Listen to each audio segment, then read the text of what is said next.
Hello guys, welcome back to my YouTube channel. Please do not forget to subscribe to the channel and like the video. Coming up on Umkhokha on Monday, the interim.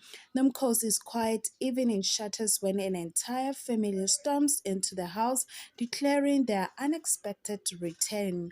Kapsile's heart starts to betray her. Manzimande makes serious accusations. On Tuesday, money bags never lie. Kulekani's branch collects more money than Spar's branch. Ndlovu and his family take up space and cement themselves at the mission house. Kapsile and Lwazi go on a date and they bond.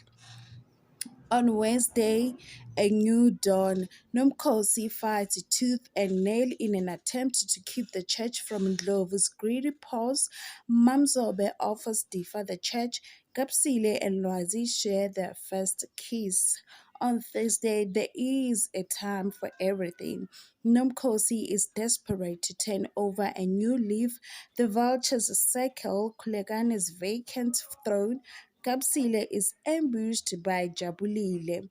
On Friday, the best day of my life, Nomkhosi finally packs and leaves. Kapsile learns that she is trending for all the wrong reasons and decides to have the best metric dance of her life. Thank you for watching.